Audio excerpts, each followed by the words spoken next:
वाला साधना समिति के संयुक्त तत्वावधान में कृतित्व एवं व्यक्तित्व के कालजयी कवि हम लोगों के अनुकरणीय जगदीश जी के स्मरण दिवस पर हम लोग यहाँ एकत्रित हुए हैं। आज की सभा के आदरणीय अध्यक्ष जी, हम सब लोगों के परम आदरणीय अति संवेदनशील व्यक्तित्व के धनी भाई रमेश जी, राम इकबाल जी, हमारे महाविद्यालय के हमारे अध्यक्ष पंचवटी के संस्थापक डॉक्टर महादेव सिंह जी, भाई अविनाश सिंह जी, नाम सबके लगभग बहुत लोगों को जानता हूँ, बहुत लोगों का नहीं जान रहा हूँ, तो सबको सामूहिक रूप से मैं अभिवादन अपना प्रस्तुत करता हूँ। किसी भी विषय के दो पक्ष हैं, सैद्धांतिक और व्यवहारिक पक्ष की चर्चा आप लोगों ने बहुत सुन ली। मैं थोड़ा सा सूत्र रूप में सैद्धांतिक बिंदुओं पर अपनी बात रखूंगा। मेरी जहाँ तक समझ है कि एक लंबी परंपरा है भारतवर्ष में उस मार्ग को चुनकर जिसे लोग अभाव कहते हैं। दरअसल वो अभाव नहीं है, वो उनका चुनाव। कबीर से लेकर सूर से लेकर तुलसी से लेकर अपने निराला तक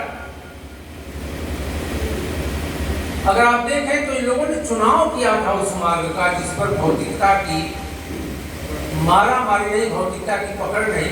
भौतिकता हम सब लोग सांसारिक लोग भौतिकता के इर्द गिर्द नाच रहे हैं, तो हमको जो समझ में आएगा, क्योंकि जैसी दृष्टि वैसी सृष्टि।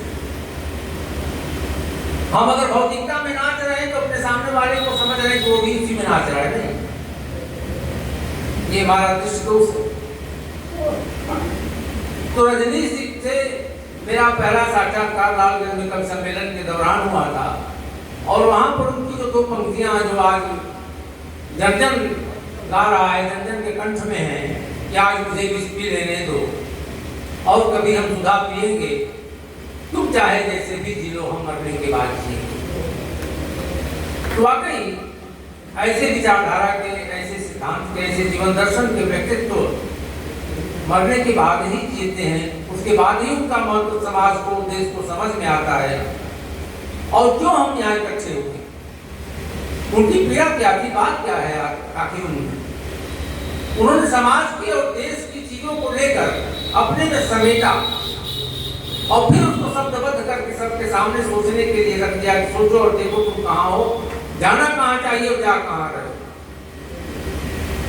चाहे वो सीने पर घाव लगने की बात हो, पीठ पर घाव देने की बात हो, ये जो अपने पीठ पर घाव देते हो या सिर पर वार करते हो, किस लिए? हम लोगों के अग्रज आदरणीय एसएन सिंह साहब अक्सर कहा करते हैं कि जमीन हंसती है। जब लोग उस पर फीता और लट्ठा लेकर नापते हैं तो हंसती है।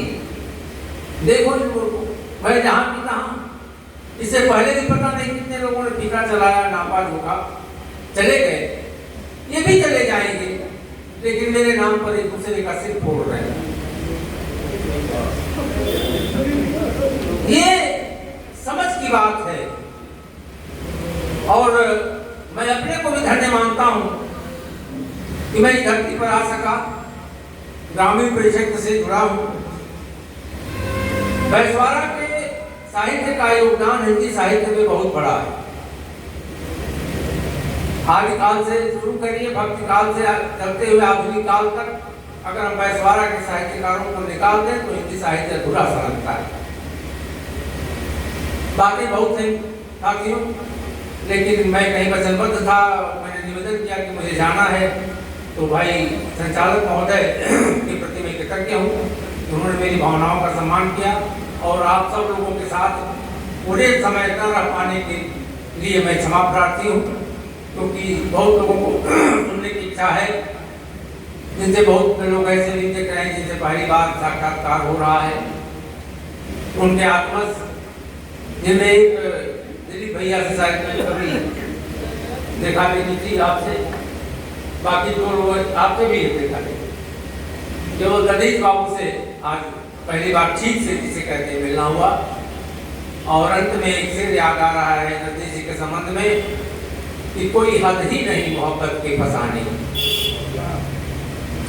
कोई हद ही नहीं मोहब्बत के फसाने की, जिसको जितना याद है सुना का जाता है। बहुत बहुत सबको धन्यवाद, आभार, जय हिंद।